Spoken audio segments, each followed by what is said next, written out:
I'd be remiss if I didn't recognize the tragedy that happened here in Washington, D.C. last night. I take the privilege of speaking for my ranking member and the rest of the committee in expressing our condolences to the family and loved ones of those who were lost. These kinds of things are stunning and happen so quickly and remind us how precious every single day is that we have here. So I would ask all of you to join in a moment of silence as we say a prayer and remember those who went before and especially their families.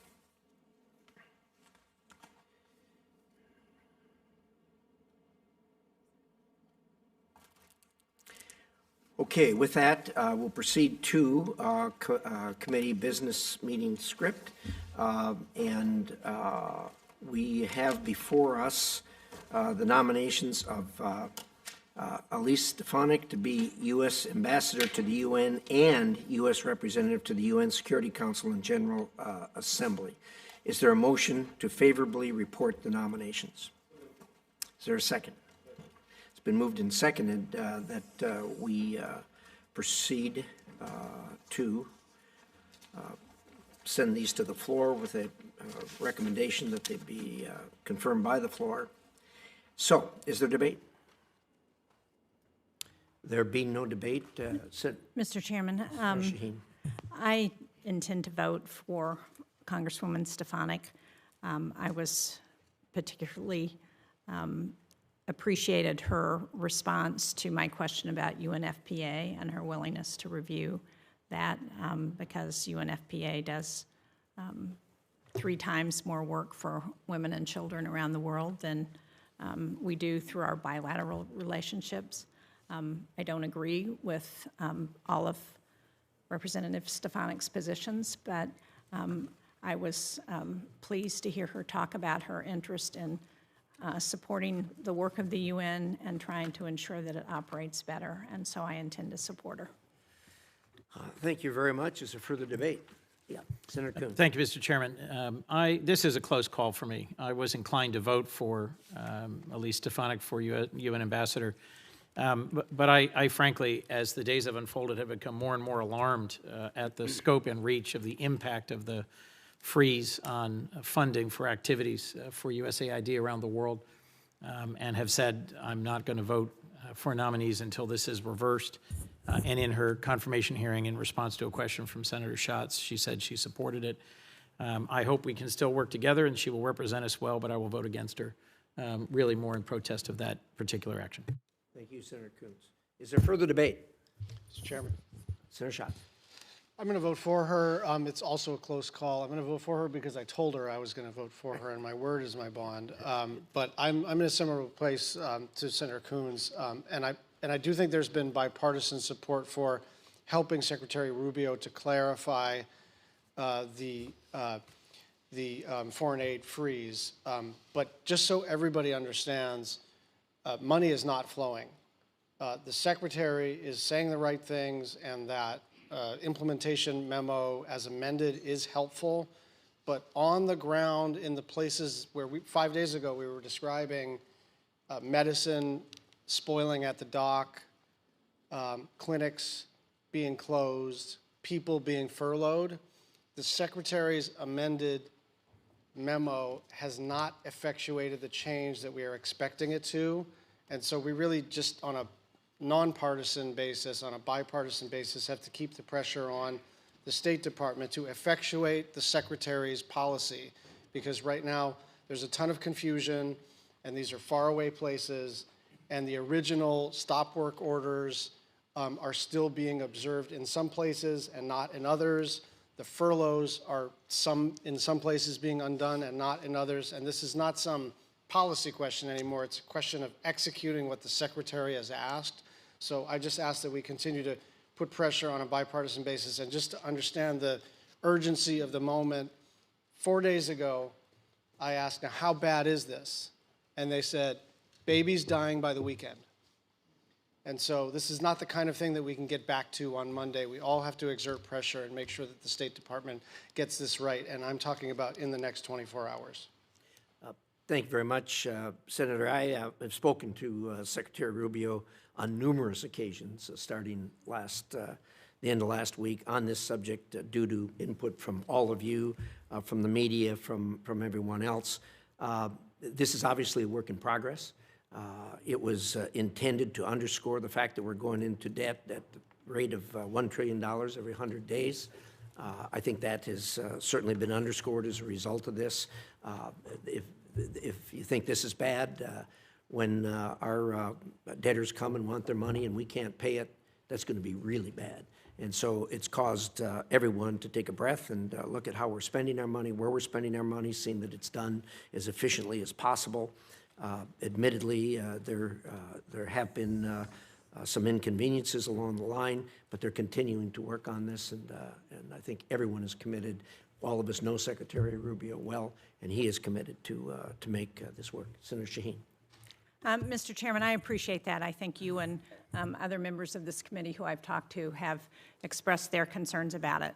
But I will tell you that I resent hearing, not from Secretary Rubio, but from other members of the administration, that the only people who care about these issues are Democrats, and this is a Democrat versus Republican issue.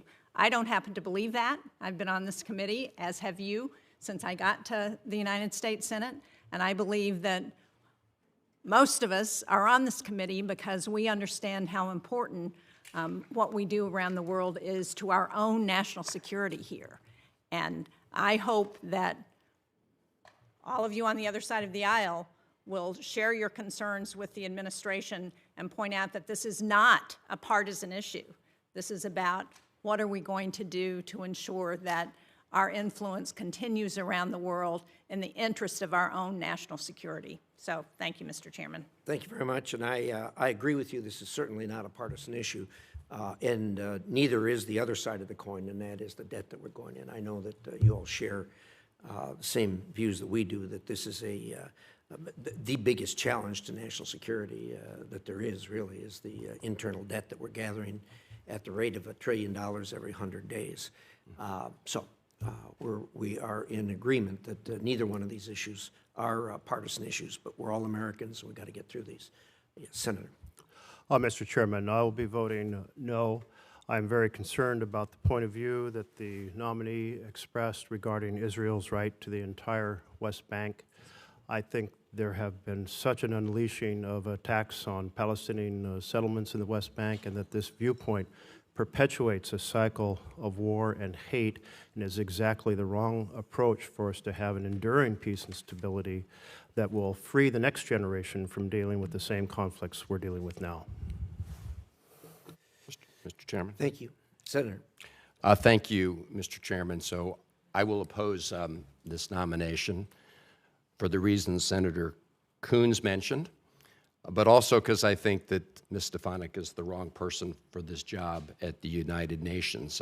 If you look at her record in the House, she voted to terminate U.S. funding for the UN. On one occasion, she voted against funds to the United Nations. On another, she apparently didn't vote. So her current position, which is that she thinks the United States should fully engage at the UN, which I agree with, seems to be a nomination Eve conversion. She also supports the president's decision to withdraw from the World Health Organization, which is going to simply cede that ground to China. And I also am opposing this nomination because I was very troubled by the witnesses' response to questions I asked regarding the situation in the Middle East that Senator Merkley has identified. Her answers are way out of the mainstream of American bipartisan foreign policy for years, and will make it impossible to achieve any kind of light at the end of this dark tunnel that we find ourselves in if she continues to hold those views. And my view is she cannot be effective at the UN with the positions she's taken. Further debate? There being no further debate, we'll proceed to a vote. Are we satisfied with a voice vote with people registering a no? Or do you want a roll call vote? If there's no objection, we'll do a voice vote. All in favor of the two nominations for Ms. Stefanik, please signify by saying aye. Aye. Opposed, nay? Nay. And senators wish to be recorded. Senator Van Hollen, Senator Merkley, Senator Coons will be recorded as noes. Thank you very much. Appreciate the cooperation. And with that... Mr. Chairman? Yep, I'm sorry. I've also received some requests from members who wish to be recorded as no, and so we will submit them to the clerk. That's without objection. Those will be entered.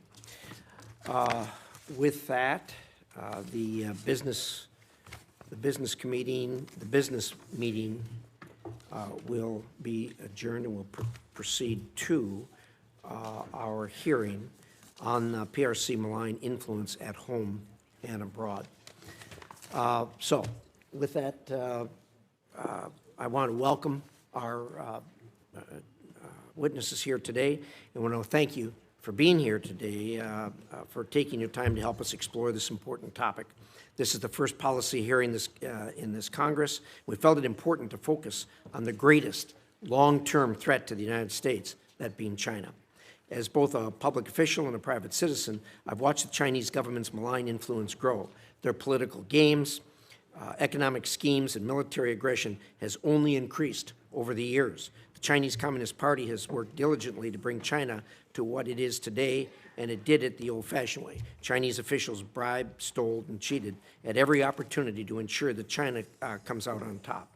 And we let them do it virtually uninhibited. This has to stop. I think all of us agree the threat of Chinese influence on Western society is very real and needs to be addressed. The same Chinese government that commits genocide against its ethnic minorities and dramatically oppresses the God-given freedoms of its people also attempts to influence America.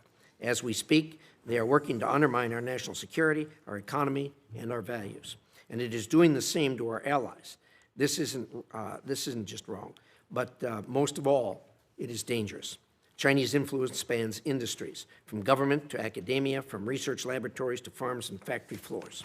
No matter where, the Chinese government is determined to use both our people and our institutions to achieve China's political, economic, and military objectives. China interferes in elections around the world, including in the United States. It skirts foreign lobbying laws to influence democratic governments. And it woos state and city officials with elegant trips to adopt pro-China policies in an effort to pressure federal government. It is no secret that the Chinese government conducts espionage on American soil, but China goes far beyond this. China siphons American technology and intellectual property from companies it partners with, repurposing it for their own economic benefit and riding on the back of American ingenuity. China pumps money into American universities and think tanks attempting to secure access to sensitive military technology. Despite these threats, the previous administration just renewed a science and technology agreement that actually encourages the very collaboration that could provide China with more access. Abroad, our allies face similar problems, often on a larger scale. China co-ops international organizations like the UN and ensures they never get a chance to address the many human rights atrocities and military incursions China commits. Sadly, while the Chinese government has improved and redefined its tactics over the year, U.S. diplomatic tools and laws have not kept pace to help manage these problems. My goal today is to begin outlining what this committee can do to push back on China's political, economic, and military influence in our country and abroad. To start, I hope that we can close the loopholes that allow for foreign agents to lobby government officials, reform our visa process to screen those who pose an intelligence risk, and encourage our national security community to play a larger role to counter the Chinese influence in American universities. This work will take a whole-of-government approach, but in large part will be spearheaded by Secretary Rubio. I know Secretary Rubio will use state as more than just a diplomatic mouthpiece, as has been the case. I know he will operate the State Department as the United States government's expert agency on fighting foreign influence and incorporate countering Chinese influence into every aspect of its mission. The Chinese will use every trick they can come up with to undermine America and other freedom-loving nations.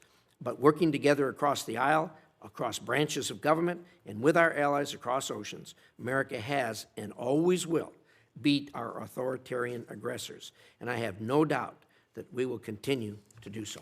With that, I will yield to Senator Shaheen. Thank you, Mr. Chairman, and welcome to each of our witnesses. Thank you all for being here today.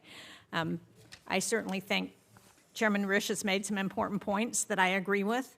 We've worked closely together on the Chinese Communist Party's, the CCP's malign activities in the past, activities like supporting Taiwan and Lithuania that we've worked together on in the face of Beijing's economic coercion, voting to protect America's user data from being captured by the CCP on TikTok.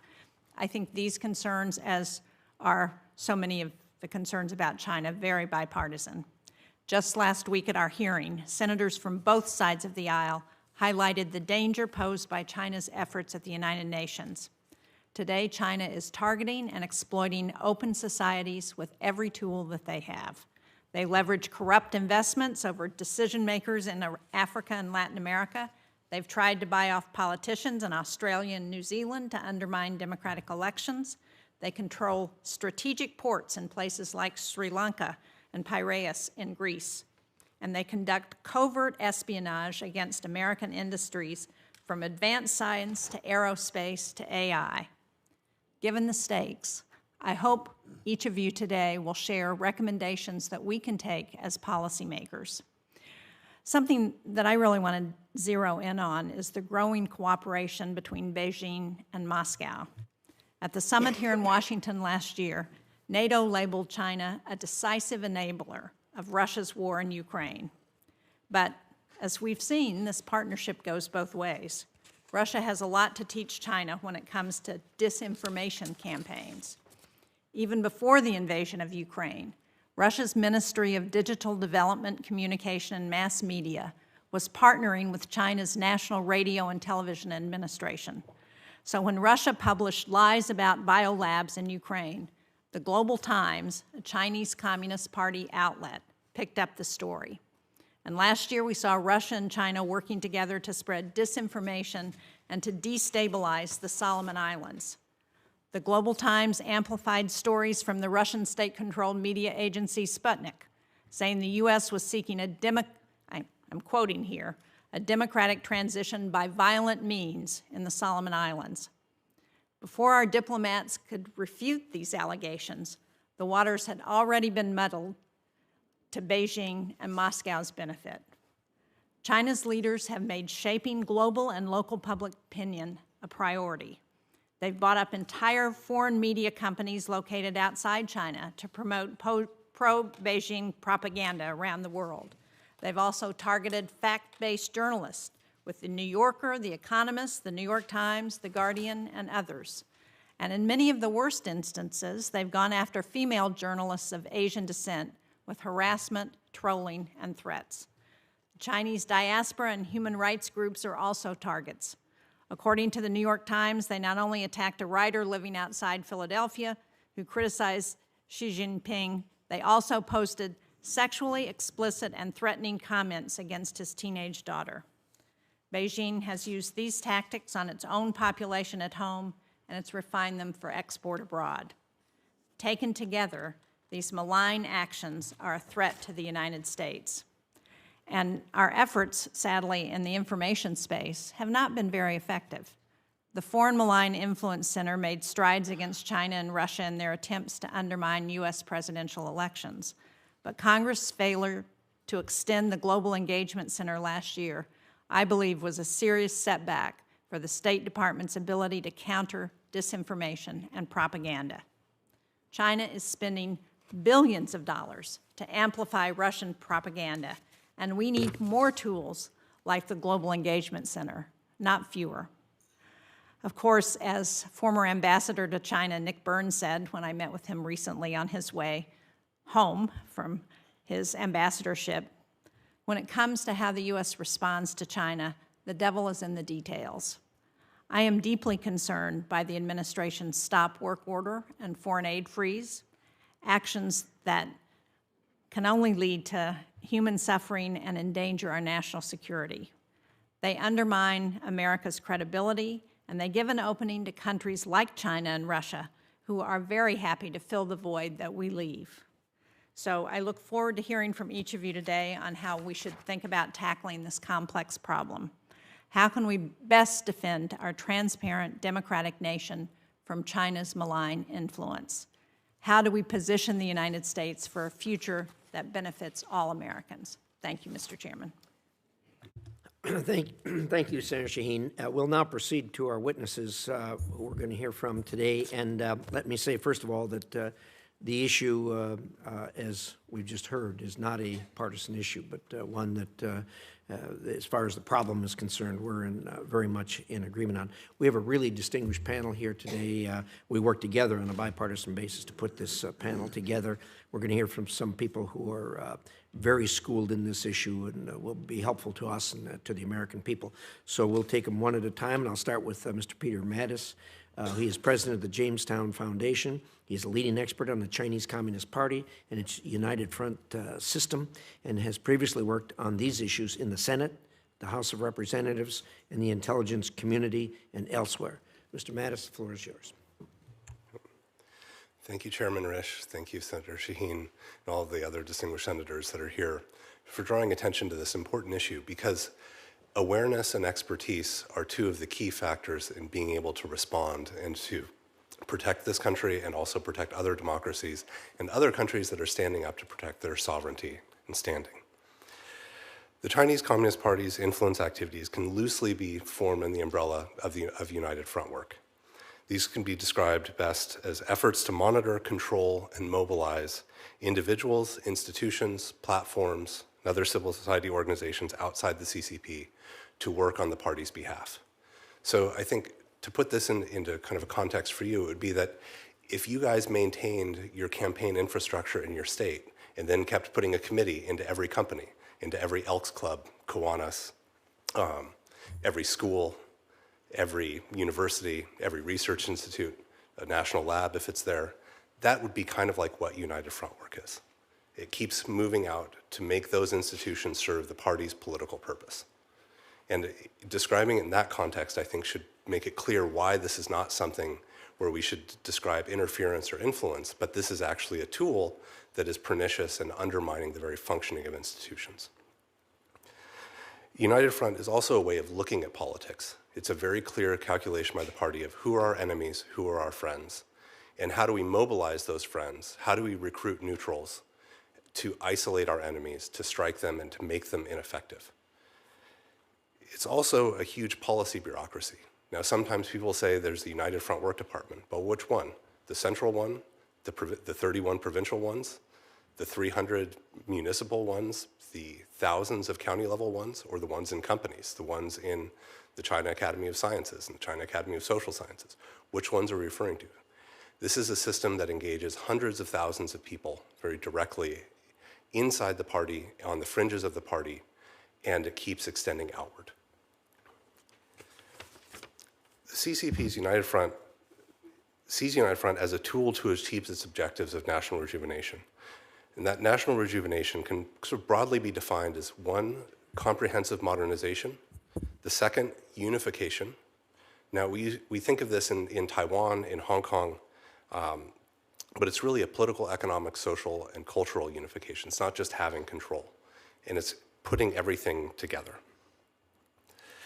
The primary targets of United Front work are those individuals and institutions and platforms that really make democracy work. Their social groups, their media, their universities, their local and national political leaders, their companies. Anything that can be leveraged by the party will be leveraged. What is the harm, if you will?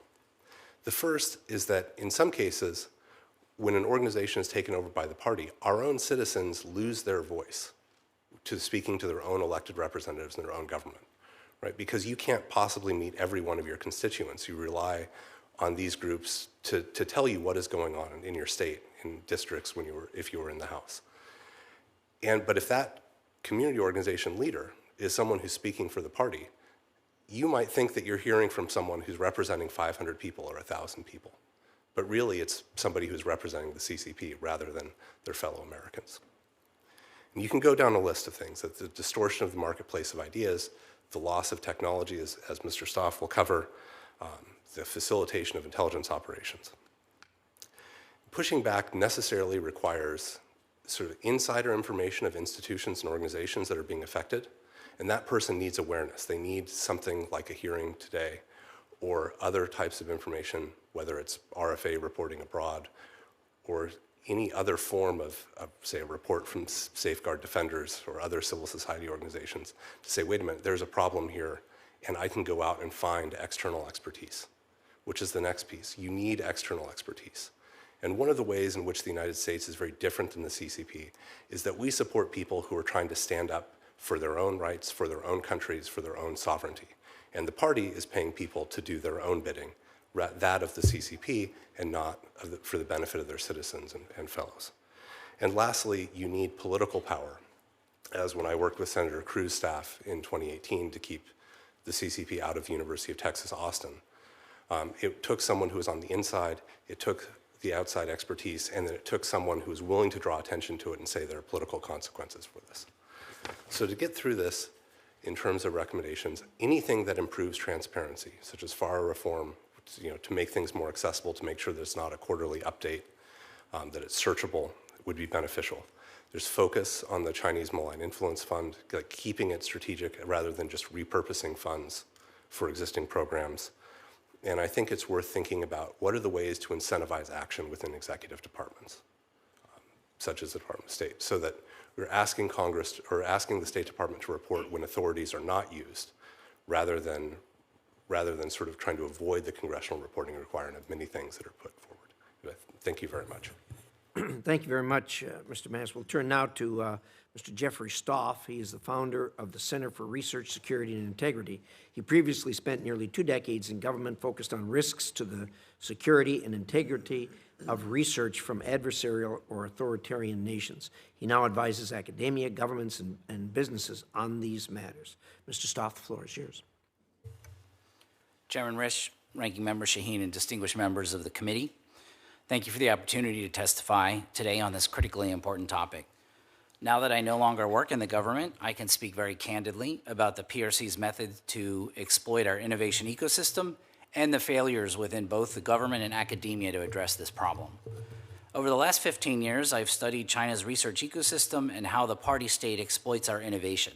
I worked closely with most federal agencies that fund scientific research, as well as law enforcement and intelligence components.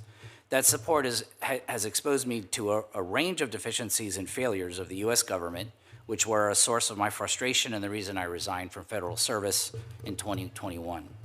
Today, neither academia nor governments of liberal democracies has sufficiently adapted to a contradictory reality. One of the most significant participants in the global scientific enterprise is also our greatest adversary, an extremely oppressive regime that seeks to dominate and displace the U.S. technologically and militarily, to reshape the world order and to preserve the Communist Party's interests. It is past time to have candid and uncomfortable conversations about the current state of how the PRC's unfettered access to our research ecosystem and its malign influence activities have profound effects on our national and economic security and the corrupting and corrosive effects that are enabled by the negligence of U.S. partners. U.S. universities are run like businesses with a primary objective of generating revenue. Academia's incentives are often not aligned with U.S. national security and economic interests. Systemic noncompliance on federal research grants and its willingness to accept and fail to report PRC sources of funding often run counter to the values of transparency and integrity that academia espouses. My written testimony shows examples of academia's widespread disregard for security of ethical concerns. I provide low estimates of over 27,000 articles published just in the past 5 years, involving collaboration between U.S. institutions and PLA medical entities, weapons design and production facilities, state-owned defense enterprises that supply the PLA, key defense research universities, and entities that develop and deploy mass surveillance technologies to PRC public security organs, enabling human rights abuses. Much of this research is funded by federal agencies, private foundations, and corporate sponsors with few restrictions or regulatory oversight. The U.S. government has done little to deter academia from failing to comply with federal research grant rules, such as failing to disclose PRC money and support, which sometimes appear to be an attempt to disguise contracted research for the PRC as unrestricted gifts. This combined with PRC programs that task and incentivize U.S. faculty members to bypass merit-based hiring decisions, conduct research projects at the PRC's behest, and a swath of other malign activities create corrosive secondary effects as well. These include a vicious cycle of inequity in the system. Smaller schools that are being honest but denied federal funding have smaller budgets and fewer resources to hire PhD students, attract top talent, etc., which then makes them less competitive on future grant proposals. This also translates to fewer opportunities domestically and an erosion of STEM talent pipelines. Compounding these problems are abject failures by the FBI's near-exclusive focus on criminal investigations as a hammer looking for a nail that fails to protect earlier stages of our research ecosystem, as well as the intelligence community's failure to adapt to post-Cold War realities and the asymmetric threats posed by China, which only seldom involve espionage activities. The scale and scope of China's predations in our research ecosystem are largely unknown, making it impossible to determine the level of influence the PRC exerts over our U.S. research that overwhelmingly benefits China. My testimony discusses issues that go beyond the jurisdiction of this committee. My recommendations seek to close regulatory gaps and bolster compliance and enforcement mechanisms, and have State Department play a much larger role in many of these areas to ensure that real costs are imposed to the PRC when it violates commonly accepted norms and values of scientific research. To effectively counter the PRC's malign influence, we must find the courage to break down silos and build new paradigms for cooperation among and between federal agencies, legislative committees, and our key allies and partners around the world. Thank you, and I look forward to your questions. Thank you very much. We'll now hear from Dr. Melanie Hart. She is the Senior Director of the Global China Hub at the Atlantic Council. Immediately prior, she served at the Department of State and played a central role on U.S. responses to Chinese economic coercion, as well as strategy and international engagement on semiconductors. Dr. Hart, the floor is yours. Senator Risch, Ranking Member Shaheen, distinguished members of this committee, thank you for the opportunity to testify today. The U.S. and China are engaged in systemic competition. It is a competition over which model prevails, the U.S. model of political and economic development or China's. If China prevails, the U.S. and the world will be less free, less prosperous, and less safe. Beijing is deploying a range of tactics to achieve its objectives. Some constitute traditional diplomacy. Some constitute malign influence. The State Department must be empowered to fight on both fronts. I would like to make 5 key points.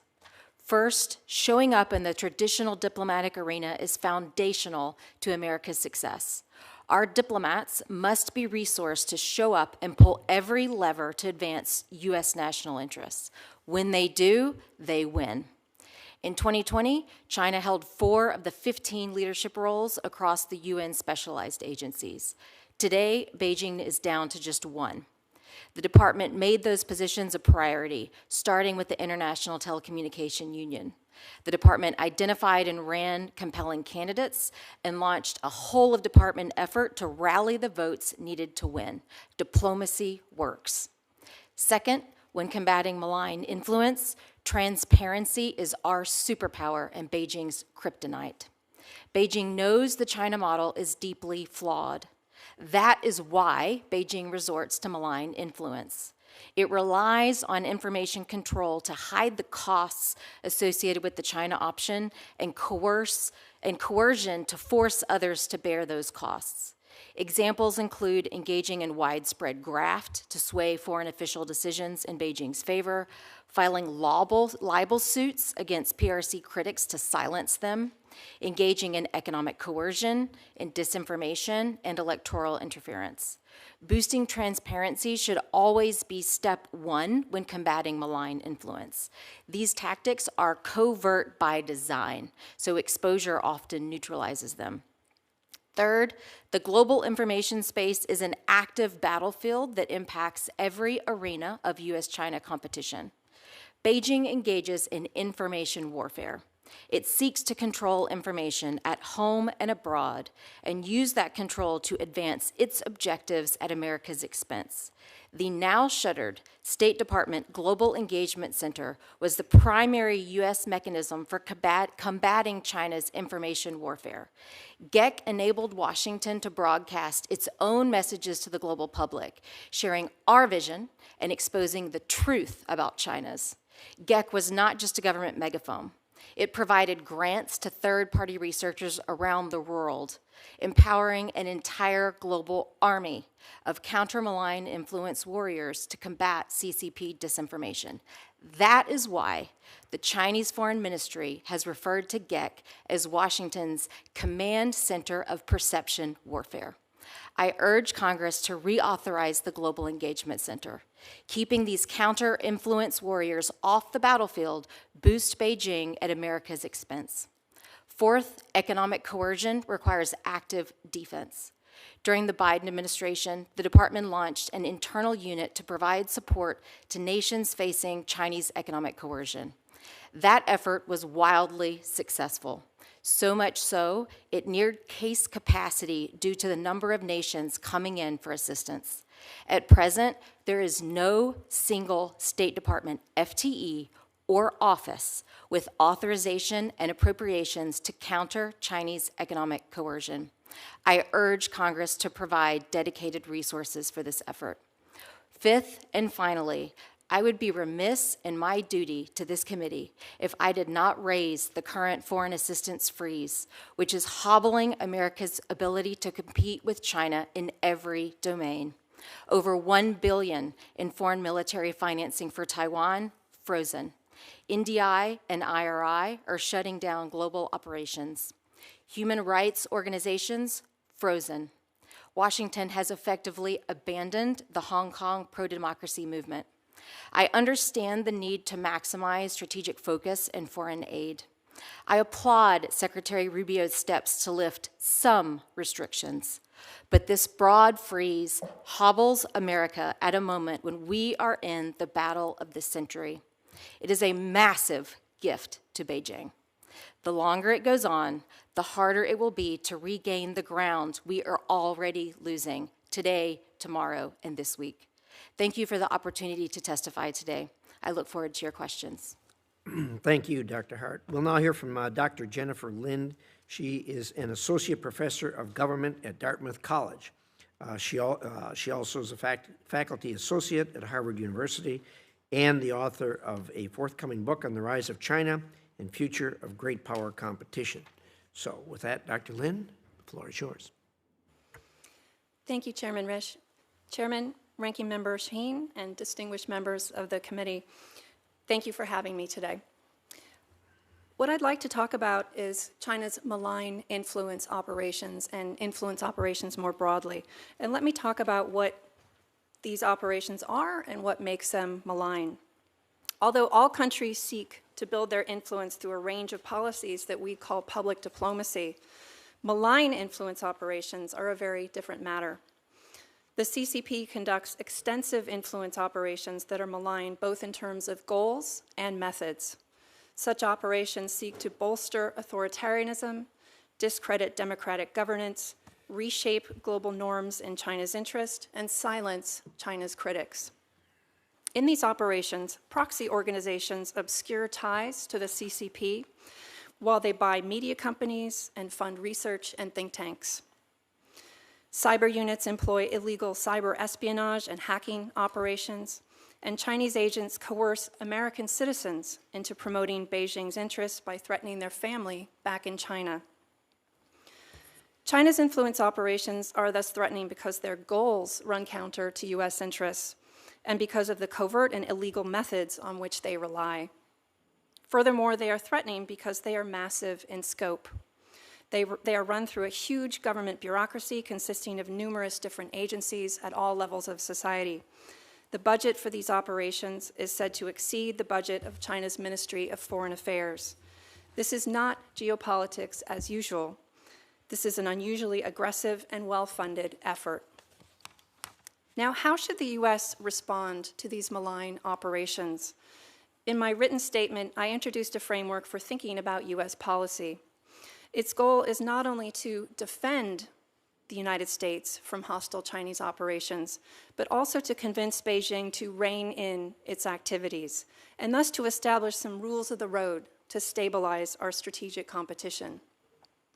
The first step toward creating those rules is for U.S. leaders to identify which of China's activities are regrettable but normal great power competition. For example, although we don't like it, and although we should maintain as good a defense as possible, we can probably tolerate cyber attacks, pro-CCP fake accounts on social media. But the second category of activities is different. These are the policies or behaviors that U.S. leaders decide are intolerable.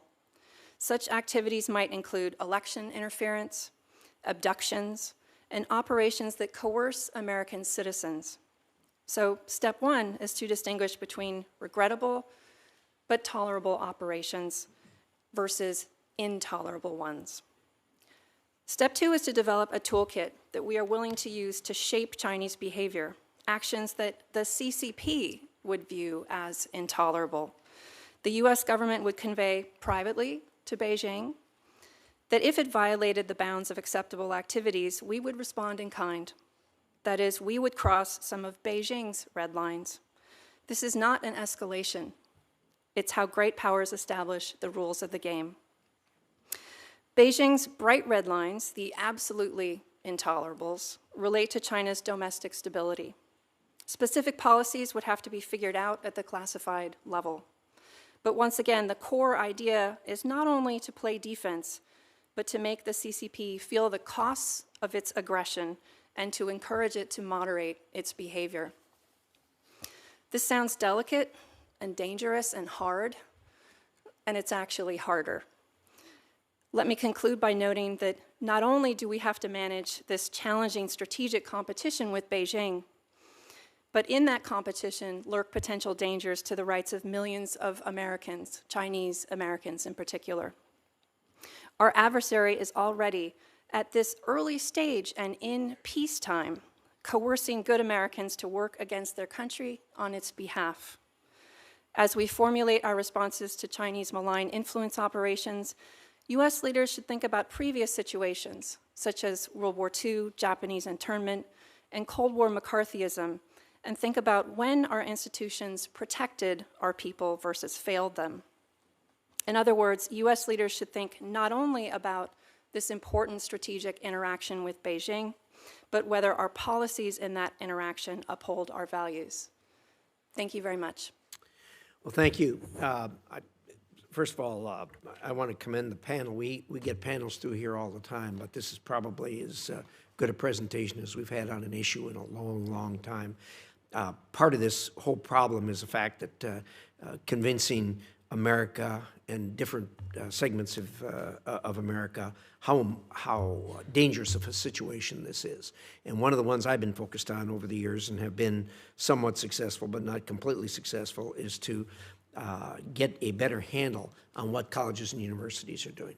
The colleges and universities, as all of you know, are a really target-rich place for the Chinese. They show up with money, and as was pointed out here, colleges and universities respond to money, whether it's from their donors, from their alumni, or from the Chinese showing up with money. And most Americans are shocked to hear that we have hundreds of thousands of Chinese students studying here in the United States, with only a tiny, tiny fraction of U.S. students studying in China. And there's a huge difference. The Chinese students here are not studying ancient Greek history. They're here with the STEMs and the national security issues and everything else. And each and every one of them, whether they like it or not, is an agent of the Chinese Communist Party.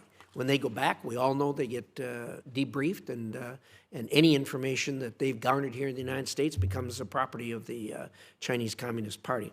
So we've seen example after example of Chinese showing up at a university, coming up with millions of dollars, and they get a chair, they get an endowed chair, they get an entire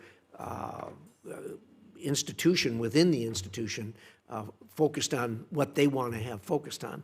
So I guess the question I'd have for all of you is, and first of all, admittedly, the universities have an entirely different view than we that work in the national security lane do of this. They when you sit down and talk with them, they believe, and a lot of them I think are very sincere in their belief that, oh, in academia, we're all together, this is one big world, and we should all use this knowledge that we have and share it with each other, regardless of national security implications of it, whether it's designing computer chips or designing factories that manufacture arms. So give me some thoughts. How do we bring the universities on board to have a better understanding of, number one, how dangerous China is, and number two, how they are exploiting us, even without our knowledge in a lot of instances, in taking what we have? Mr. Mattis, let's start with you. Well, one thing I can tell you is that 10 years ago, this was a completely different problem than it is today. There are actually resources, there are companies, there are more experts, there are journalists, there are plenty of places where universities can go. So a dearth of expertise or a lack of information is no longer the problem that they once faced, or it wasn't as severe. The second, as I think my friend Jeff has said, that the grant reporting requirements from the federal government actually have to be rigorously pursued and adhered to. We would consider it corruption if it were a defense contractor or others that were not providing the correct reporting requirements. And because, as I think you've heard from every single witness, the problem here is the corruption in the rules and the corruption of the process. And as long as that process is clear and has rigor, then it will provide the basic level of protection. I think the other piece that's there is to go back into your home states and to talk to the public universities and engage them and ask, well, what have you done for compliance? What do you do about these things? Because I know from my time on Capitol Hill that those conversations actually did bear fruit, and they did drive public universities to think about this. That's a good suggestion. Thank you. Mr. Stoff? Thank you for the question. Yeah, a lot of it, I agree, a lot of it has to do with raising a level of understanding and awareness. And one of the challenges is that the U.S. government needs to share a lot more information on the kind of investigations. For example, the OIGs do a lot of interesting things that are at civil and administrative levels that don't reach, that are not just simply not public record, right? Because they're not a criminal indictment, and that's not a bad thing. But what happens is the universities are not seeing, and they're not really incentivized to see what's happening on their campuses and the type of malign influence and the way China can come in and divert and influence the research that's going on. There is some information that the government has that I think needs to do a much better job in sharing that. I think there also needs to be much more scholarship on the topic itself, where we demonstrate activities, behaviors that China exerts that is fundamentally against the principles and values of academic freedom, transparency, reciprocity, and integrity, which is core to what universities talk about of their mission. And there needs to be a lot more effort looking at where and how this is being done to show this is affecting us all, including on your campus, so that we take more collective action. Thank you. Dr. Hart? Thank you. I endorse the comments that have come before and would like to just add one point. We need a scalpel for this, not a sledgehammer. It is in U.S. national interest to keep the student pipeline open. We're in a pitched battle for global tech supremacy. For decades, Beijing stole our IP. Let's steal their best engineers. You know, China's national engineers developed the DeepSeek AI model that surprised the world this week. You know, we'd be better off if the engineers behind that were working here in the U.S., in U.S. universities and U.S. companies. So it's important to keep that in mind. Those student exchanges are a way that we can siphon off some of Beijing's top talent. So we want to make sure that for the students that are here, for the researchers that we want, that they feel they are safe in the United States, they understand how to follow the rules, and they feel their civil rights will be protected. Yeah, we can beat Beijing doing at making Chinese scientists feel safe. Well, thank you, Dr. Hart. There's a flaw, however, in your suggestion, and I think probably everyone in the room knows it. When a student comes over here, they got to go back. If they don't go back, there's a family there, and we all know what the Chinese government does to families. They do it across the oceans, and they do it even here in the United States. So that's a great idea. The problem is we're dealing with a malign institution here. We're not dealing with people like Americans who say, oh, yeah, you're free to move and do whatever you want to do. They will take it out on the families. We've all heard stories of that. So, but you know, your thoughts are well taken. That it would be good if we could reverse the tables. I'm not so sure that we can do it in the same manner. My time's up, and Dr. Lin, we'll get to you too again. We're going to do a 5-minute round, and if we got time, we'll back up. So, Senator Shaheen. Well, thank you all. Let me echo the chairman on his appreciation for the presentation from everyone, and give a special shout out to Dr. Lin from Dartmouth College in New Hampshire. We just have to get that in, Dr. Lin. Look at the time.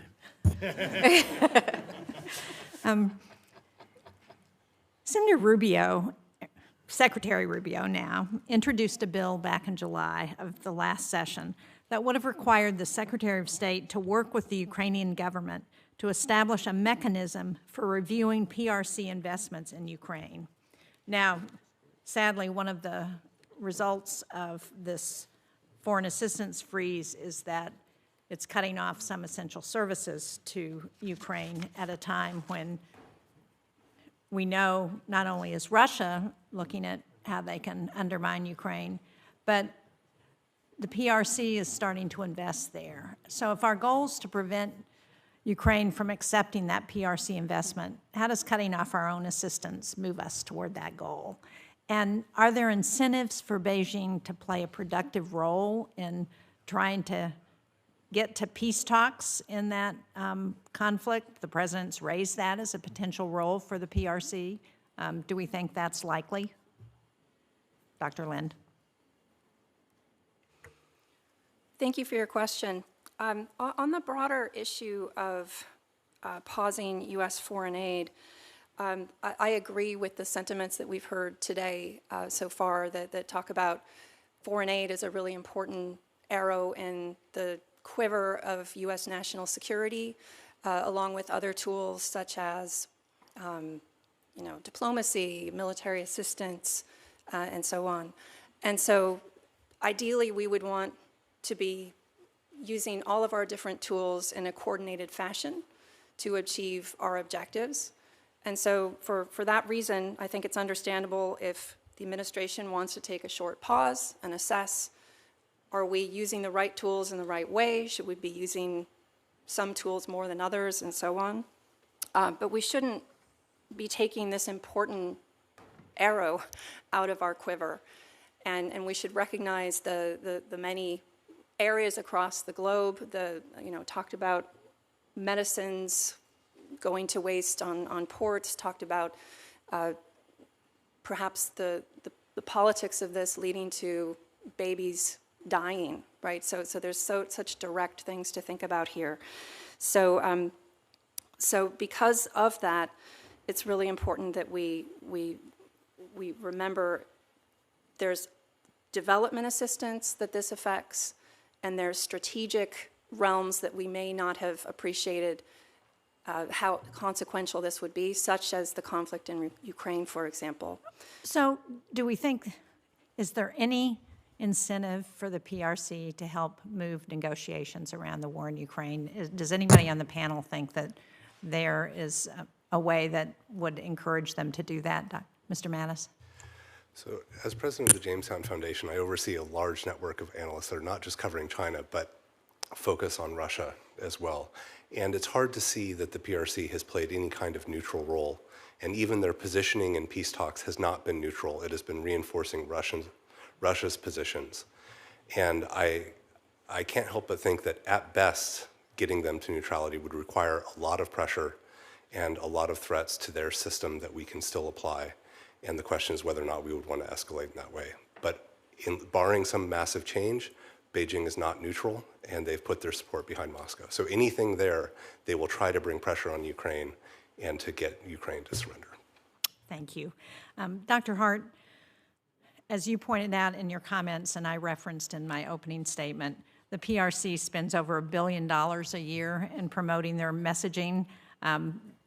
They state-backed media outlets are found in every major hotel in the world.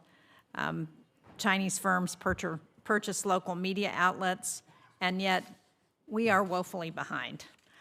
You mentioned the Global Engagement Center, also appropriations for U.S. agency for global media entities and networks, including Radio Free Asia, Voice of America, Radio Free Europe. Those have declined by almost 12% in real terms over the past decade.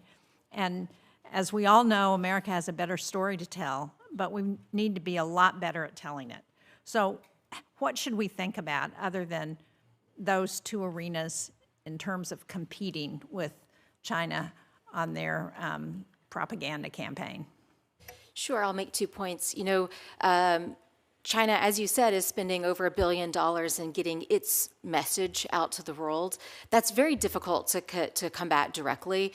But one brilliant element of the former Global Engagement Center is that it provided grants to third parties in the United States and in other agencies to empower NGOs around the world to do their own investigations and their own exposure of what Beijing was actually up to. So it was a massive force multiplier. It enabled the United States to leverage voices around the world to combat Chinese disinformation. And that third-party element is really critical. And I would just add one other point, which is our online spaces.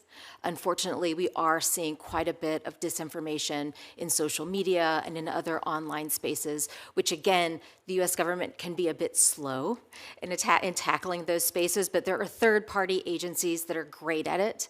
The Atlantic Council has the Digital Forensic Research Lab, for example, which is actively tracking Chinese and Russian disinformation in U.S. and other social media domains. We want to empower not just the U.S. government, but also every ally we have in the field. Thank you.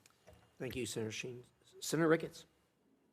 Thank you very much, Mr. Chairman, and thank you to our panelists for being here today. Communist China is the single biggest external existential threat we have to our nation. I believe that you are all making the case for that this needs to be what we focus on, and we have not been focusing on it. And during his confirmation hearing, Secretary Rubio warned that, quote, if we stay on the road we're on right now, in less than 10 years, virtually everything that matters to us in life will depend on whether communist China will allow us to have it or not. Folks, right now we're facing that first real test of whether or not we're willing to get off that road that we've been on that has allowed communist China to take advantage of the world system and a country that seeks to displace us. And that test is TikTok. This app is just not another social media platform. It's one of the apps that Communist China uses in its web of diplomacy to push its propaganda, spy on Americans, and control the narrative of why they think they're better than we are. That's why we passed with bipartisan support a law that required ByteDance to sell within 270 days. And the Supreme Court, by the way, upheld that law unanimously. The law is now moved or is in effect, and so what you're seeing is TikTok has been removed from app stores, meaning that it means that not only can new users not download it, but you can't get updates, so effectively it will mean that the existing users will see their experience degrade as well. And as long as Communist China governed ByteDance controls the app, it is going to be a tool for the Communist Party in China to try to exercise its malign influence here in the United States. TikTok has 170 million users. 52% of them get their news from it. That's over 88 million Americans that rely on the app. And after October 7th, we saw that there were 50 times more downloads that were, or views that were more pro-Hamas, pro-Palestine than pro-Israel, despite the fact that polls show that Americans overwhelmingly supported Israel. And it's the TikTok is, we talked about controlling the narrative. China suppresses the information on there. So for example, I've seen different studies that show that, for example, if you compare TikTok and Instagram, there's 80 times more mentions of Tiananmen Square on Instagram versus TikTok. 108 times more mention of the Hong Kong protest when that was going on Instagram versus TikTok. 400 times the amount of content talking about Communist China being responsible for COVID on Instagram versus TikTok. And when it comes to the Uyghurs, about 10 times more information on Instagram versus TikTok. This is part of how they are shaping the narrative. And it's just the start. And we see this in other applications as well. Obviously, with the announcement of the law going into effect on TikTok, Red Note saw a bunch of users. And of course, Dr. Hart, you just talked about DeepSeek as well. China's lining up the next apps to be able to control our things. And by the way, folks, we don't allow foreign adversaries or foreign companies to own our TV stations and radio stations. You're limited to 20% of direct foreign ownership in a TV or radio station. We don't have such laws for streaming services. That's one of the things perhaps we can take up. So these applications are where people are getting news in America. We have laws to block them in TV and radio stations, but not for applications like TikTok. Mr. Mattis, how relevant are these apps like TikTok to Communist China's strategy to control the narrative, to be in competition with us, to undermine us? So one of the points that I alluded to in my statement and that Melanie has spoken about is that this narrative fight is actually not just a narrative on narrative, but it is a competition for the platforms and the pipes, if you will, that allow narratives to move and allow them to be pushed out. So if we go back, let's say 40 years to the Soviet disinformation effort to say that the United States was harvesting organs from babies in Latin America, or was the source of AIDS as a biological weapon in Africa. Those were things that took years and years of effort. And now those stories can be disseminated to 170 million people, essentially instantly and overnight. This is the biggest change. And I think we have to keep our eye focused on what those platforms are so that they can be free-flowing, that they're not distorted. Because to me, I know it's easy to understand the privacy issue of some of these apps, but it's the ability to distort the messages that people hear that are the most important. And everything that we've learned about cognitive psychology, the way that we take in information, the way our biases become anchored, right? The more closed off or the more you're sucked into a particular information source, the easier it is to plant something that will stick and it'll be harder to pull apart. So we have to keep our eye. I focus less on the narratives themselves and much more on the groups and the platforms. You know, it's first the medium, then the message is what the party's doing. And if I may, Mr. Chairman, just real briefly, what should we do about Red Note and DeepSeek and other platforms like that? I think for those kinds of platforms, you have to adopt the same approach that was applied to TikTok, that it either is sort of removed from the control or it is no longer available in the app stores. Great. Thank you very much, Mr. Mattis. Thank you, Mr. Chairman. Thank you. Senator Schatz. Thank you, Chairman. Thank you to our panelists, and I agree with the Chairman. This is an excellent group to inform us. Mr. Mattis, I want to just start with the Philippines. As you know, they're one of our closest allies. We have economic assistance arrangements. We have life-saving support that we provide, and of course, we have a security partnership that's lasted generations.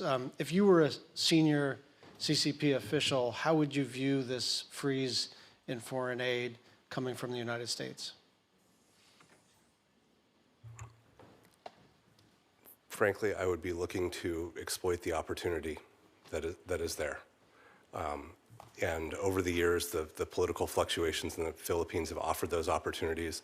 They've disrupted the relationship, they've disrupted partnership, and anything from Beijing's perspective, or if I were a senior official in the United Front Work Department, I would be doing everything I can to exploit whatever chaos is there in the U.S.-Philippine relationship. What would that look like? Here are the sort of the traditional tools of sort of corruption. I would be looking also to mobilize groups to lobby politicians to say, well, look, the U.S. is an unreliable ally, and that you need to pull, you need to move in this other direction.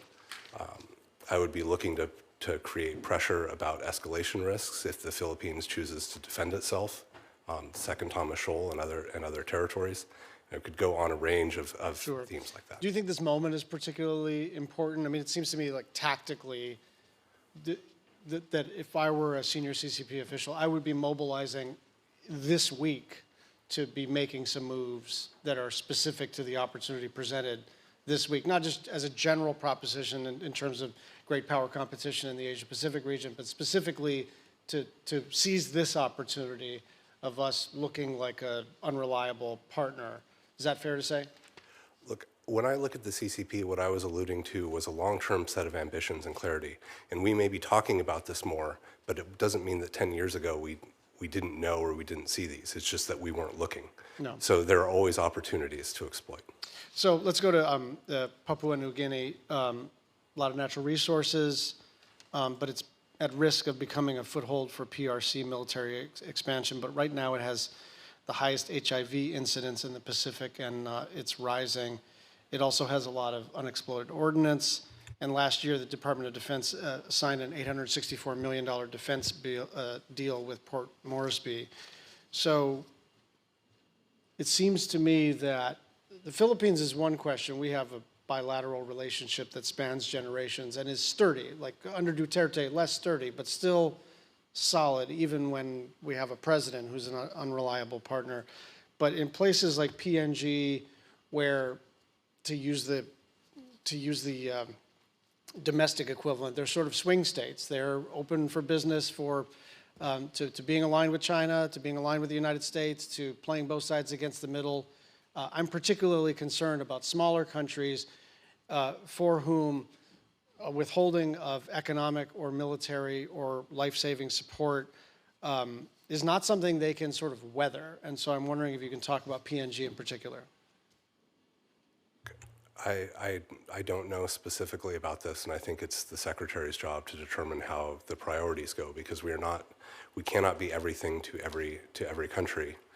And I would hope that there is some systematic view of where do we prioritize, what is important, where can we intervene effectively, and where does an intervention simply sort of put pour bad money after bad. Yeah, Ms. Hart, did you want to just comment, just generally speaking, on the opportunity we're presenting to the CCP? And I don't mean generally, I mean this week. Sure. Basically, we've given Beijing a blank check and kneecapped the United States and the entire global pro-democracy movement. If you want to talk about PNG and their need for medicines, there is very clear pattern that during the COVID crisis, Beijing forced nations around the world to carry out its political edicts in exchange for COVID vaccines. I have no doubt that Beijing is already showing up in capitals where the United States is pulling back and saying, here is your HIV medicine, and guess what? Here's the 3 things you need to do for me today to get it. Thank you. Thank you, Senator Schatz. Senator McCormick. Thank you, Mr. Chairman, and thank you. What a great and sobering panel. Mr. Stoff, I'd like to start with you and talk about the CCP's IP theft and research security. I ran the Commerce Department's export controls about 20 years ago, and even then, there were warning signs of the CCP's infiltration. I remember giving a speech that talked about 90% of Chinese software being stolen or acquired mostly from the United States. Here we are 2 decades later, and that risk seems more extreme and pervasive than ever. And when it comes to the CCP theft of U.S. research and IP, where are we most vulnerable? And are research security requirements for sensitive dual-use technologies, in particular, keeping up? Thank you for the question, Senator. First, I think we need to understand and frame the current regulatory landscape that we operate in. Where we're most vulnerable is in fundamental research domains as defined by National Security Decision Directive 189. And basically, as you probably know, Senator, export controls largely do not apply in any case to any academic research that is designated as fundamental. And so that means that outside of a couple appropriations restrictions that have been put in place, particularly the NASA, the Wolf Amendment, there really actually isn't any restriction of any kind. And so this allows basically just a free, and this was set up by design, but this has become a much bigger problem. And I think the problem that you're raising goes beyond how we traditionally define and view IP theft, at least with the way our legal statutes are designed, particularly 1831 and 1832 of the criminal code, have very specific requirements to prove that it's theft. And most of the time, a lot of what's happening in academia, because of the open nature of our system, is not actually theft the way our statutes define it. And as such, the entire early stage of our research and innovation ecosystem is basically rife for complete penetration, influence, and diversion of all of that technology and research for China's benefit. And as was pointed earlier, I think Chairman Risch had mentioned, and when China comes in with lots of money, this is irresistible. And the combination of those two things make it very difficult for U.S. policy to affect change, because they're just simply, originally by design, enough regulatory oversight to do anything about it. Quickly, I would say that, and in my recommendations, my written testimony, I do think that we need to apply some of the restrictions in our export control regimes. The entity list, or BIS has, the OFAC lists, those are already established. Those have already, the U.S. government has already determined that there are a number of entities, both research institutions and companies that conduct research, that are a threat to our national security. Well, we should put restrictions in place if you're dealing with those entities, because the government has already decided that those entities are a problem. So kind of harmonizing our export control regime with our ecosystem will help. Yeah, Thank you. that makes a lot of sense. Along those same lines, in December, the Biden administration signed a 5-year extension of the U.S.-China Science and Technology Agreement. Was this a good idea? Is this part of the big gap in our regulatory framework that you're referring to? To be honest, Senator, I am not familiar enough with the details of that agreement to opine on whether this is effective or not. But the sense I get is most of the policy apparatus and how universities and the government interacts with each other, grant-making agencies, et cetera, the things that I recommend, I don't think would have any bearing or effect on this larger government-to-government science technology agreement. I think there's all the things that I recommend would not necessarily conflict with that agreement. Thank you. Mr. Mattis, just very quickly, we saw all the announcements this week around DeepSeek, R1. Does the proliferation of open source AI models that are trained to push the CCP's propaganda advance the party's efforts to shape public discourse in the United States? And how can this open source approach enable future influence operations? So very quickly, I think there are two dangers of platforms like this from coming out of the PRC. The first is that it is a data collection effort, that the more people interact with these systems, the more that is brought in. And this is something that is, goes back to sort of the back-end software that are on Huawei, telecommunications and conference equipment, many other areas where you can see the PRC putting things kind of astride those pipes and platforms that allow them to benefit from the flow of information. So that's the other piece. The second is that the more that those models are trained on an international set of data, the more we're able to see things like the effectiveness of automated disinformation systems or propaganda systems that we have seen the PRC use. And the better those are, the harder it is to deal with, the harder it is to recognize them, the harder it is to shut it off. Thank you. Thank you. Senator Coons has yielded to Senator Kaine, as I understand it. Senator Kaine. Thank you, Mr. Chair, and thanks to my Delaware colleague, Senator Coons. Thank you for being here. I'm interested in all of this topic. I'm particularly interested in Chinese influence in the Americas. I have maintained during my now 12-plus years here under presidents of both parties and under Senates controlled by both parties that we don't spend enough time or attention in the military space through Southcom or in the foreign assistance space. We're not focusing enough in the Americas. And China sees that as a huge opportunity area for them. And my other colleagues who travel in the Americas, we see this all the time. Investments in Panama, offers of, 5G systems to nations like Costa Rica. And we appropriately warn allies in the region about the dangers of these. And we usually hear the same thing. Yeah, we understand, but do you guys have anything on the table for us? And what we tend to say then is we kind of diplomatically stumble over our tongues because we don't really invest. I'm very nervous about a recent statement of President Trump's reported last week. We don't need Latin America. That was widely reported. And then the foreign aid pause last week, which didn't just affect programs in Latin America, it affected them everywhere. But even setting those things aside, talk a little bit about what you're seeing in terms of Chinese influence in the Americas and how worried we ought to be about it. So the Americas is currently our primary battleground with Beijing. China sees our weaknesses there. They see an opening. They're showing up across the hemisphere. I think the recent port opened in Peru is a perfect example. When we show up, we win.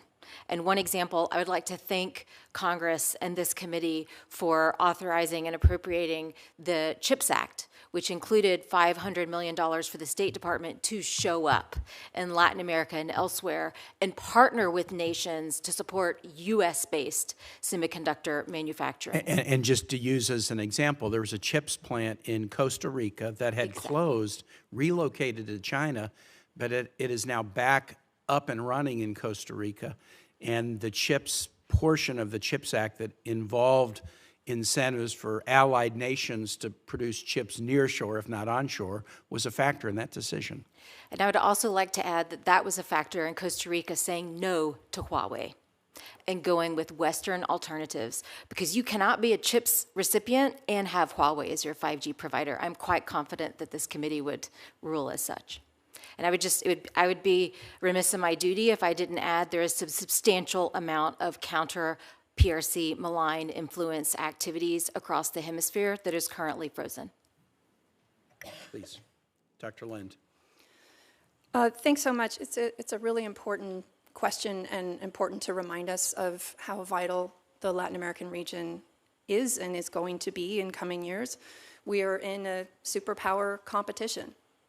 And we remember the last superpower competition that we were in, the number of times that the United States was engaged in various activities in Latin America, the number of times the Soviets were. I mean, think about the Cuban Missile Crisis, right? So just the fact that we are in a superpower competition again should cue us to be thinking that Latin America, South America is going to play a much larger role. I would say that China in particular is already, from its perspective, it sees the United States as very much operating in its backyard. And we have bases there, we have strong alliances, we have US military flowing throughout the region and so on.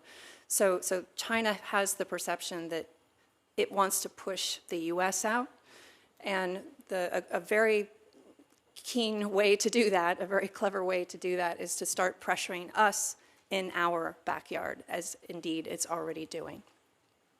What's the Chinese assessment of our response? I mean, they are pushing in our backyard, but to me it doesn't look like we're really responding in a forceful way. Is that how China sees it? I couldn't tell you how China sees it, unfortunately, but I think that when China looks at our efforts, it sees both a very powerful adversary, capable, technologically advanced, and adversary that has tremendous assets around the globe and tremendous goodwill across the globe and in the region that we're talking about in many ways. So China sees that, but it also sees vulnerabilities. And the vulnerabilities are many of which we've been pointing out today. And the vulnerability of the pause in foreign aid, for example, that's a... Or refusal to confirm ambassadors in the region. These are all kind of part of a fabric. My time is over, so I yield back, Mr. Chair. Thank you. Senator Scott. Sure. Thank you, Chairman. Let me continue with what Senator Kaine was talking about. I'm from Florida, so what goes on in Latin America is a big deal. We have a lot of people in my state that came from Latin America, and so they're following what's going on down there.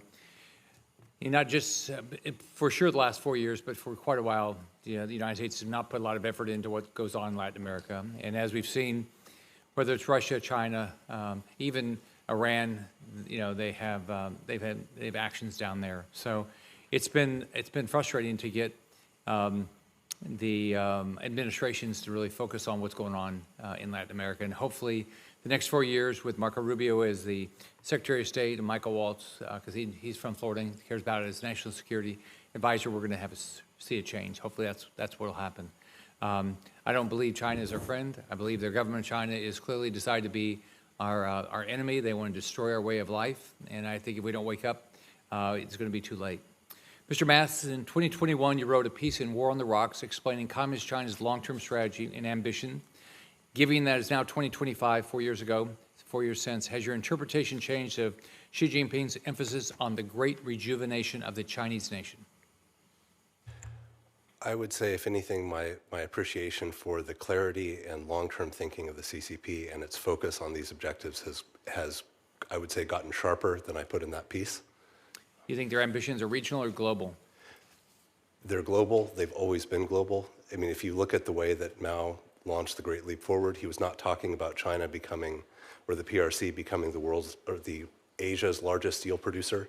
He was talking about it becoming the world's largest steel producer. And you can see from every leader, from the CCP's beginning to the present, that they've always seen themselves on a world stage and not simply a regional one. Mr. Mattis, the CCP has invested heavily in military capabilities to challenge U.S. influence in the Indo-Pacific. I had the opportunity to go to the Philippines last year, I think it was, to see what they're doing in the shoals down there. How should the United States respond to these developments to preserve the ability to operate in this region? I mean, ultimately, this is a place where the tyranny of geography and time requires us to work with allies and partners, and it requires us to make a greater investment in the number of platforms and ships and planes and drones that can be able to operate over those kind of large geographical distances.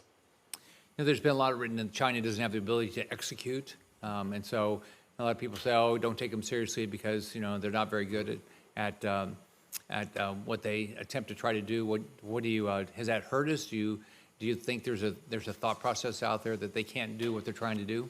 We have a logical fallacy in the way that we have analyzed the PRC, which is that we use what we think their capabilities are today to dismiss their ambitions for tomorrow. And when in 1993, when the new strategic military guidelines were set out by Jiang Zemin and talking about fighting this kind of precision warfare in an information-rich environment and being able to exploit that, it looked like science fiction for where the PLA was. No one's laughing now about where that is. And what I find troubling is that when you look at a lot of analysis of the shortcomings of the PLA, is that we are quoting them talking about themselves. I do not like that the PLA is a self-conscious and self-aware actor that is seeing its problems and trying to fix them. And they're talking about some of these problems in a way that we don't actually know what their level of capability is. So just to take an analogy and say we're talking about a gymnast. Every gymnast has some trouble with sticking the landing. But the difference with sticking the landing between a 13-year-old and with an Olympian medalist is a completely different physics problem, and it's something completely different. But it would still show up as there's trouble sticking the landing. We don't know where the PLA's actual capability in some of these things are. So for each of you, do you buy Chinese products and services, and do you think Americans should? I can start with you, Dr. Lin. Do you buy Chinese products and services? I think probably everything I'm wearing and carrying is probably from China, and I think that's the case for many people here. Do you try not to? No, not consciously. Dr. Hart? I have young kids, and so I pay a lot of attention to where things are made and what the quality is. And that means that we tend to buy more from the U.S., and that means, unfortunately, we pay more for it as well. Mr. Stoff? I echo Dr. Hart's. I make great pains to try to avoid when I can, but it's quite a big challenge. But I take efforts to. Yeah. Mr. Mattis? I'm in the same situation as Dr. Hart, and I think it's important to pay attention to what you buy and where it comes from. We shouldn't care more about where our coffee comes from than we care about where our T-shirt comes from. Thank you, Chairman. Thank you, Senator. Senator Coons. Thank you, Chairman. Thank you to all four witnesses. And I apologize for my lateness in arriving to question. There is another confirmation. There's a confirmation going on in another committee. I'm particularly concerned about the possible expansion of China's influence, both at home and abroad, as a result of a freeze on our foreign assistance, and in particular the way it's being implemented and its cascading effect. There is nothing China wants to do more than limit the reach of our global influence, than to reinforce their impression that we're an unreliable partner with countries throughout the world, and particularly in the global south. And my concern is that we put our security, our economic, and our diplomatic interests in danger with an abrupt pause that puts a halt to actions to counter malign activity by the PRC, to advance democracy, to invest in infrastructure. Dr. Hart, you referenced in response to a question from Senator Kaine the importance of our showing up in the CHIPS Act. A bill that came out of this committee that President Trump signed into law, the BUILD Act, helped create the Development Finance Corporation. It's received robust funding and support from both President Trump, President Biden. I'm hopeful that that will be part of our efforts to engage in infrastructure and in showing our influence. In the previous decade, the Belt and Road Initiative spent more than $1 trillion on infrastructure projects to try and buy influence and curry favor for the PRC. But this suspension of our aid, so broadly implemented, actually won't save money because the cost of shutting down and restarting programs often exceeds the cost of a careful review and then pivoting to more effective delivery. And it may not be temporary. For many small contractors and organizations, many run by foreign nationals, they won't be around in 90 days. So I just want to ask you a few quick questions, if I could.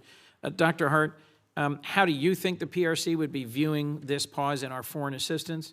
And what impact do you think it would have for our pro-democracy work, both the IRI, the International Republican Institute, and the NDI, the National Democratic Institute, to have a 90-day freeze on their spending that would require them to lay off their employees, their contractors, and cease all activity? Thank you for the question. You know, Beijing is viewing this as a blank check to take the space that we are vacating to pursue their interests at America's expense. And frankly, this kneecaps the global human rights and pro-democracy movement. I can share that, frontline rights defenders and pro-democracy groups are closing their doors. NDI and IRI are shutting down globally. The U.S. has effectively abandoned the Hong Kong pro-democracy movement as the NGOs supporting that movement have all ground to a halt. We've basically put a blindfold over the global apparatus that we use to track Beijing's rights abuses and hold them accountable. This is a blank check, and I am quite sure Beijing will seek to cash it. Mr. Stoff, one of the impacts of the domestic funding freeze was to put at question research, university research, medical research, research by literally tens of thousands of different doctors and scientists across the United States. It's been temporarily paused, but it may well come back. What's the impact in terms of our credibility domestically and globally to have a across-the-board pause in federal funding for research? Well, I think just to echo Dr. Hart's comments, whenever we do things like that, that provides more opportunity for China to come in. And this is already a problem set in terms of Chinese money and influence in a research ecosystem that is not really systematically tracked or understood at all. And so if we're kind of stopping this effort, it does give China a lot more opportunity to come in, and it also may give the opportunity to message around the world to our allies and partners that, oh, well, China's got the money, China can support this R&D, that maybe the U.S. isn't as serious about it now.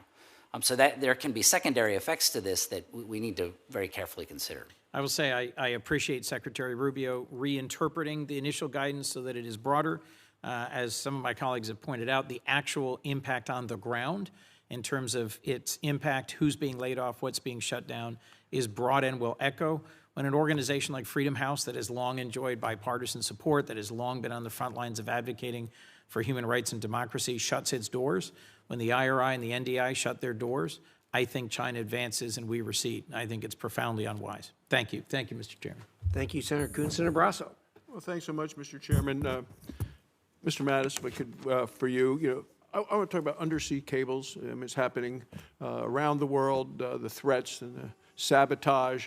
We know that on January 3rd, Taiwan's Coast Guard intercepted a Hong Kong-owned freighter after damage to an international undersea cable was reported. Taiwan alleges that the Chinese vessel cut the fiber optic cable by dragging its anchor across the seabed. It's not an isolated incident there. I think according to Taiwan's National Security Bureau, over the past 3 years, there have been 7 or 8 of these undersea cable disruptions. Most of the incidents can be held to the responsibility of vessels from China. We're also seeing it in the Baltic. Our NATO friends and allies have had increased patrols to protect critical infrastructure felt to be related to Russia's activities in that area. So while cable damage isn't uncommon, heightened geopolitical tensions have raised suspicion of sabotage, and that's what I believe it is. So what's China attempting to accomplish through these efforts? So if we're able to lay responsibility at Beijing's door, and probably that they're cooperating with Moscow on some of these operations, I think we should understand these as trying to, right now, test the response time of different actors to see what they can do. How long does it take to become repaired? In some sense, I think this is an area where we should be looking at what is the state of the undersea cable industry, who repairs, who maintains, who can lay this cable, and what is the structure of their companies, what are those interactions, because this is probably an area to keep the PRC out. And then with respect to Taiwan specifically, it's a question of, can they isolate Taiwan? Can they cut it off from the rest of the world? Can they create what they would call an information blockade so that Taiwan cannot function, cannot interact? So you get to detect, respond, and repair. And is there something technologically that can help us do that more actively or quickly? How can countries better protect their undersea communication infrastructure from this potential sabotage? I'm honestly not sure what the technological solution is. I do know that this operates in kind of a legal lacunae in the way that international law functions, as you could see in the Baltic when countries were having trouble figuring out what is the justification to seize and search a vessel that had clearly done something. Yeah, so, which leads to say, what would be the role then of international organizations in investigating and trying to prevent these incidents?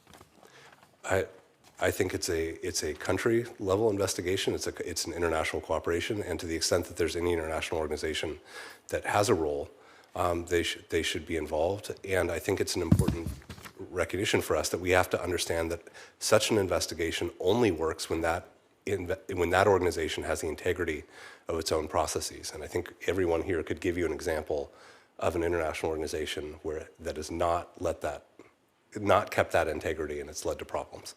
Can I ask you a separate topic, which is IP protection? Because some of the nation's strategic advantages that we have here come from our innovation, our technology, as well as our research and development. And in about 2019, America's intellectual property was valued at almost $8 trillion. China poses, I believe, a serious threat to our businesses and our academic institutions. The Chinese Communist Party consistently steals intellectual property, patents, other data. 2018 Chinese intellectual property theft was estimated to cost our economy over $600 billion a year. No telling how much these numbers have gone up since then. Is there leverage that we have here in the United States to help deter that threat? I think one of the most powerful tools that we have is to deny the PRC a market, because in some cases they're stealing the intellectual property, they're turning around, driving U.S. companies or other companies out of business, and then they're able to sell it on our market. And this is one of the key features that they need access to in the world. This is what allows them to have the overcapacity, is the sure knowledge that they can sell those products from sort of ill-gotten methods on a U.S. market, on a European market, and elsewhere. And similar topic, are there things that we can do better here at home to safeguard our intellectual property and our research from China? There are many things that could do, as Mr. Stoff alluded to. We have whole categories of research that are not covered. We do not necessarily rigorously enforce some of the reporting and guidelines that are there. And we don't necessarily require, for example, security training or awareness for people that are involved in potentially sensitive projects. We could go down a very, very long list of potential options. One last question, as I'm running out of time. Can you talk about any recent actions by China? What we have seen in their use of tactics against Taiwan that have taught us about China's capabilities and objectives that we might not have known? I think if you look at the military exercises that have been launched around Taiwan, that you see an ability to operate more ships and more planes with less of a lead-off time, which is sort of reducing our warning time, which when you think about the geography of East Asia, we have much further to go.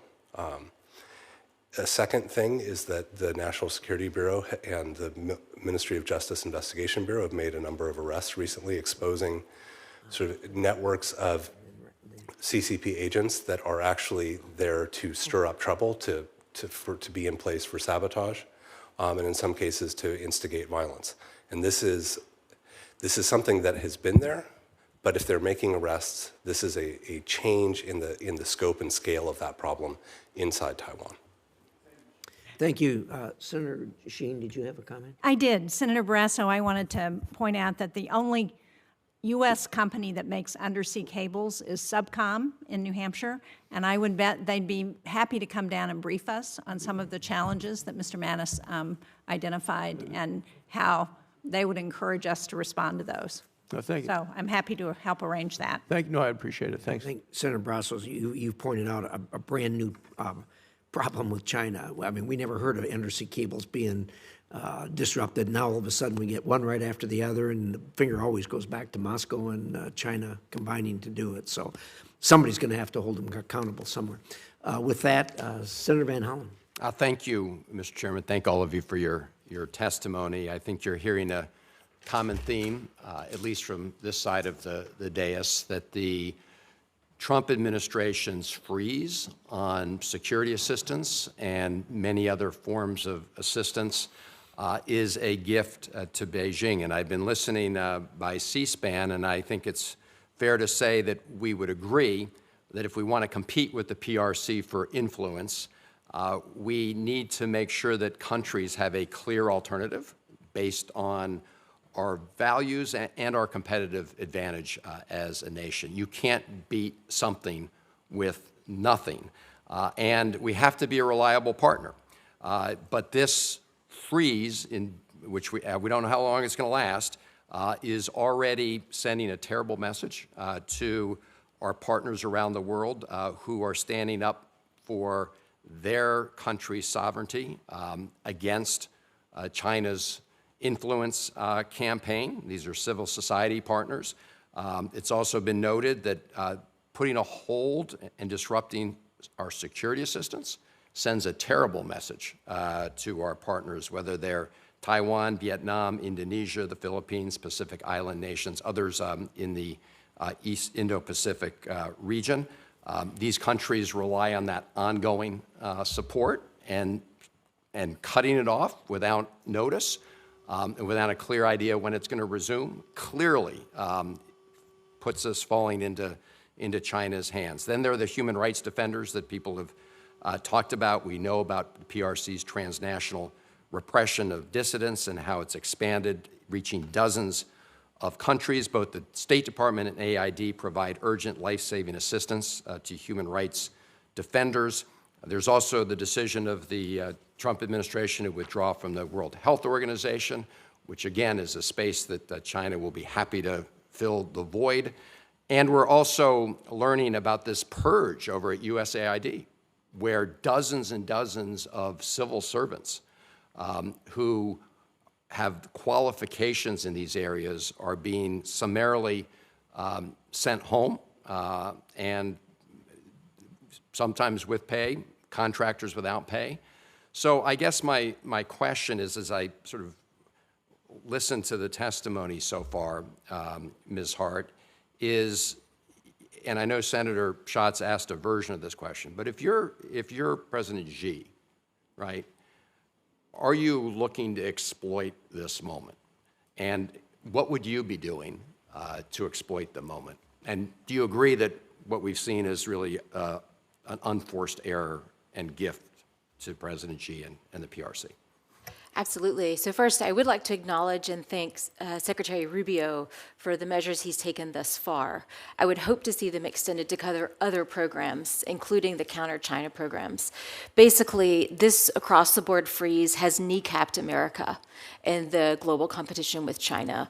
We've talked about how this silences and blindfolds our human rights watchers, giving Beijing a blank check to commit human rights abuses, including forced labor abuses.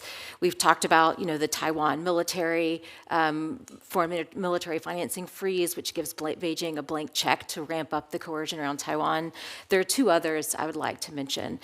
Cyber assistance is frozen. We are giving Beijing a blank check to commit cyber attacks against some of our partner nations. States CDP, the Cyberspace Digital Connectivity and Related Technology Fund, provides rapid foreign assistance to small countries that are being targeted with Chinese and Russian cyber attacks. That's turned off. Beijing has a golden opportunity to go after networks. And another one that hasn't been mentioned thus far is, with DFC over the past few years has been finally chipping in outbidding Chinese companies, even Chinese state-owned enterprises, in global infrastructure projects, including ports and telecom infrastructure. That is where we want to put Beijing on our back foot. But DFC is impacted by the freeze. And XM may not be directly impacted, but any company has to look at US financing vehicles. Any country has to look at XM and DFC and question how reliable they are. So it not just kneecaps us in human rights, in protecting Taiwan, in resisting cyber attacks, it also undercuts our ability to outbid Beijing in ports and telecom infrastructure.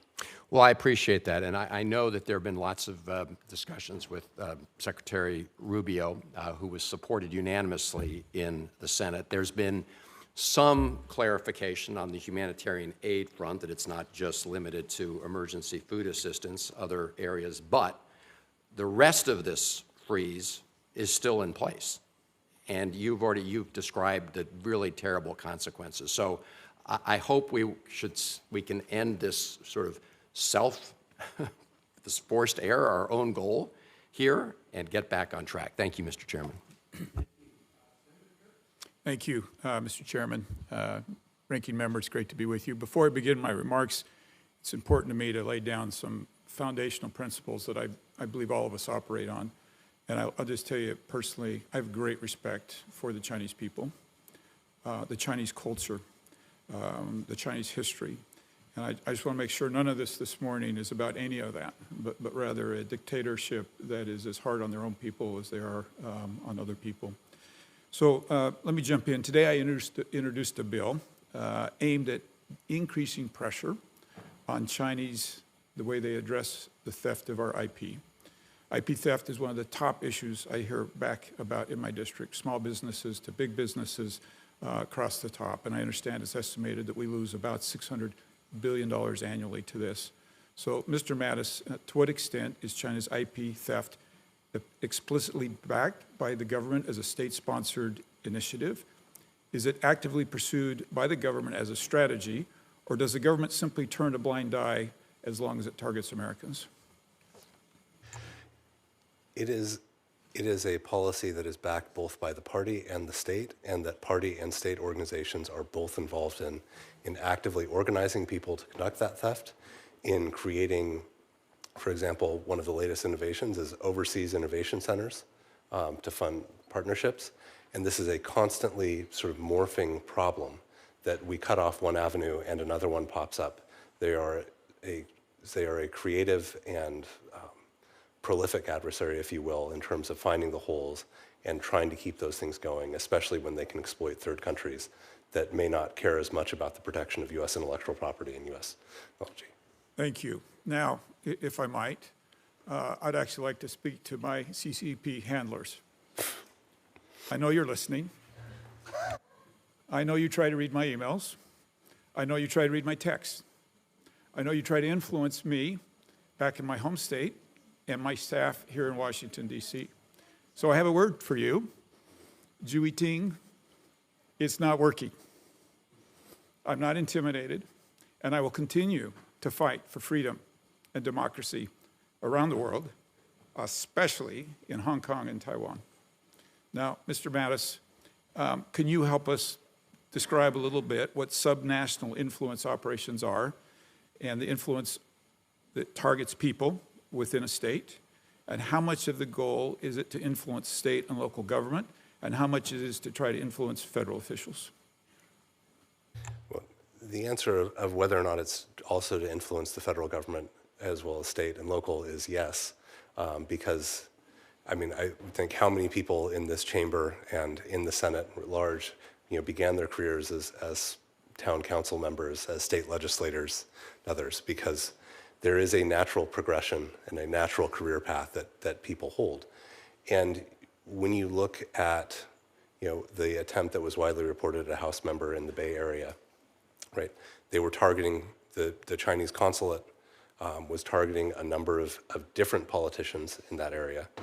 And in your home state of Utah, they have certainly looked for specific connections back to the PRC and looked for ways to shape government decisions. And one of the other things that you can see there is it can be regulatory. Some states required a change in their laws to allow a Confucius Institute at those universities, so that's occurred.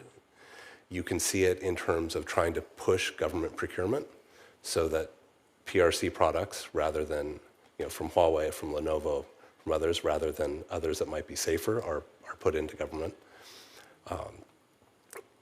And I think anything that you can describe or that you have heard reported as being directed at a national government has been directed at a state and local. And the biggest difference is they lack access to the staff resources and oftentimes the knowledge to be able to push back effectively. Although I think your state has the most robust private sector in trying to identify and push back on these threats. Yeah, good, thank you. I'd like to kind of end where I began and just double down on this.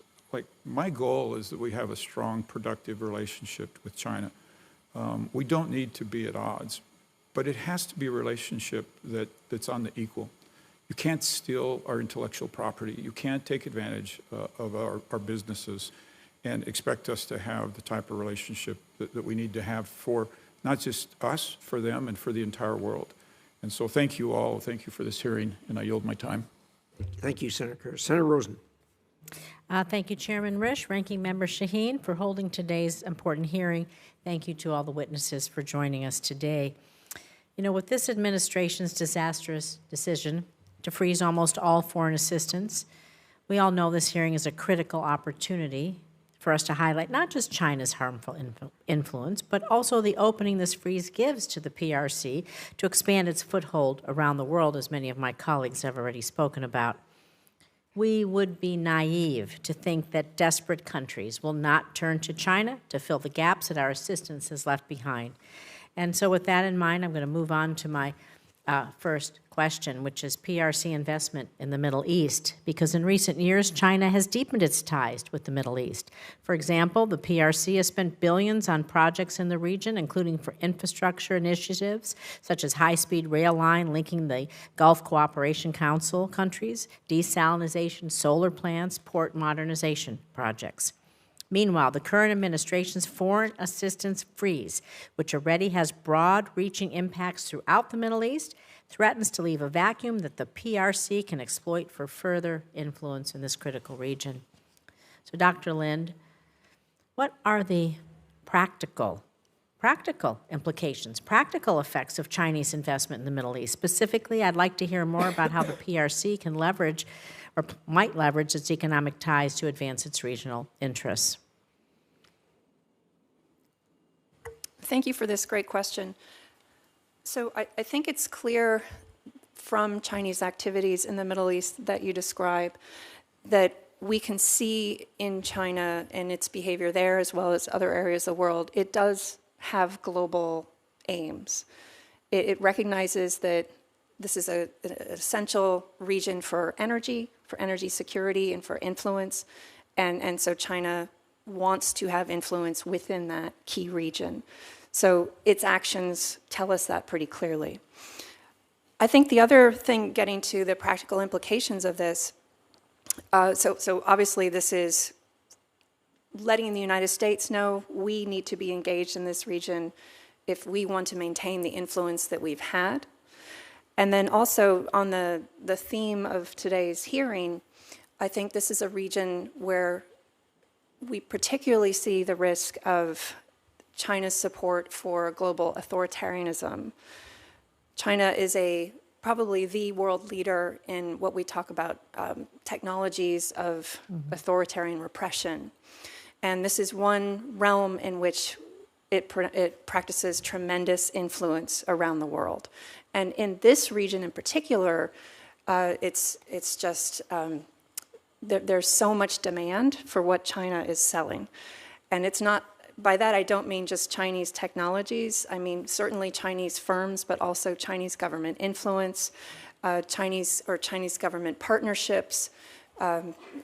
These are relationships that it seems to be sort of pushing on an open door between like-minded societies in many ways, that some of these governments have an interest in acquiring technologies and methods and expertise in repression, and China holds that expertise and technologies and so on. And so those are, I think, among the biggest practical implications of its involvement there. Well, we have a lot of threats from China, the threat of countering the threat of opioids, countering the threat of other types of competition. But I'm going to move on to something in my last moment that has a Nevada connection. It's the lithium competition. Because given the dual-use potential economic importance of lithium-ion batteries, securing a reliable lithium supply, it's a national security imperative. Nevada's poised to be a global leader in this issue. We're home to the highest proven lithium reserves in the United States.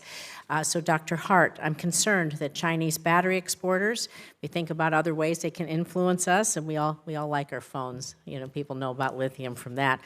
They're deliberately lowering the price of lithium-ion batteries to undercut U.S. and allied manufacturers. It's a tactic the PRC has employed in the past. So can you talk to us about how we can weather this unfair practice and ultimately win the lithium-ion battery race with China?